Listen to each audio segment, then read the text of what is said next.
صاحب لابد للمناظرین ان یکونا نظیرین فی العلم، دونوں مناظروں کے لیے ضروری ہے کہ وہ نظیر فی العلم ہو، ایک دوسرے کی بات کو سمجھ سکے۔ اللہ کے بندے کہاں امرتسری اور کہاں آپ؟ السلام علیکم ورحمۃ اللہ وبرکاتہ۔ امید ہے کہ سب دوست خیریت سے ہوں گے۔ مولانا منظور میاں صاحب کی بیان کو سماعت فرمائیں۔ مولانا عبدالعزیز رحمۃ اللہ علیہ نے اس نے وہ خود پہنچ گیا، کہنے لگے کہ مولانا ثناء اللہ امرتسری رحمۃ اللہ علیہ بخاری کھولو ترمذی کھولو، ایک صفحہ عبارت پڑھ کر کے ترکیب کر کے مجھے دکھائے یا مجھ سے کہیں سے بھی پوچھے، تو پوری دیوبندیت ہار گئی۔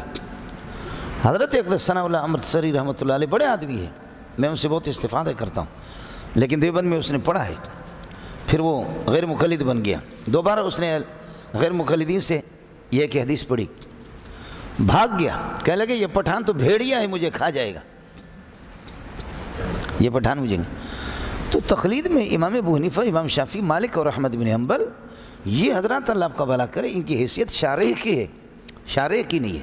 اور میں نے عرض کیا کہ مسائل منصوص علیہا غیر متعارض فیہا، اس میں بنص صریح، اس میں تقلید ہی نہیں ہے، اعتقادیات میں تقلید ہی نہیں ہے۔ اس لیے کہ آپ حضرات ٹھنڈے دماغ سے سوچیں، اعتقادیات میں تقلید اس لیے نہیں ہے کہ ما یفیدہ التقلید فہو ظنی، تقلید سے جو فائدہ حاصل ہوتا ہے وہ ظنی ہوتا ہے۔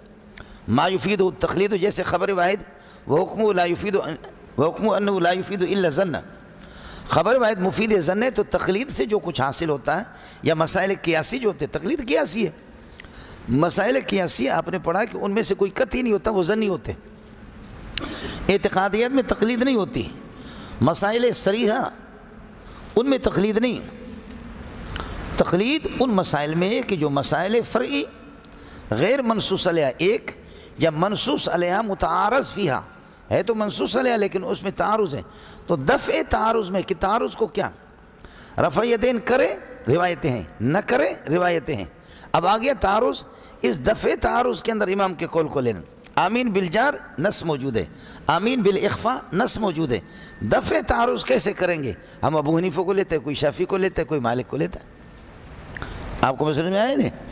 اور پھر آپ حضرات پڑھتے خدا واسطے اصول فقہ کے، اعلم ان اصول الشرع ثلاثۃ، سبحان اللہ، اعلم ان اصول الشرع ثلاثۃ، اصول کلیہ مطلقہ، اصول کاملیہ ثلاثۃ، تین ہیں، الکتاب والسنت اور والاجماع۔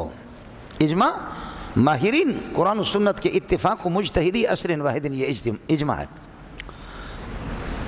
کتاب اور سنت اجماع۔ اور اب دیکھ لینا، والاصل الرابع القیاس المستنبط من هذه الاصول الثلاثه، اس کے بعد تم ہمیں گولی مارو، کیا کرو، ہم کیا کر سکتے؟ قیاس محض کا کوئی اعتبار نہیں ہے، اس قیاس کا اعتبار ہے المستنبط القیاس، والاصل الرابع القیاس المستنبط من هذه الاصول الثلاثه، آپ کی کتابوں میں نور الانوار میں کسی بھی دیکھو، توضیح تلوی کے اندر وہ قیاس جو مستنبط من القرآن اس کی مثال، وہ قیاس جو مستنبط من السنت اس کی مثال، وہ قیاس جو مستنبط من الاجماع ہو اس کی مثال، یہ آپ نے پڑھا ہے، سمجھ رہی ہے کہ نہیں؟ قائس مجتہد ہوتا، قیاس کرنے والا، ابو حنیفہ، شافعی، مالک، احمد بن حنبل۔ تو میں عرض کر رہا ہوں کہ اعتقادیت میں تو تقلید ہے ہی نہیں ہے، سمجھے؟ اس وجہ سے حضرت اقدس مفتی محمد شفیع رحمۃ اللہ علیہ نے فرمایا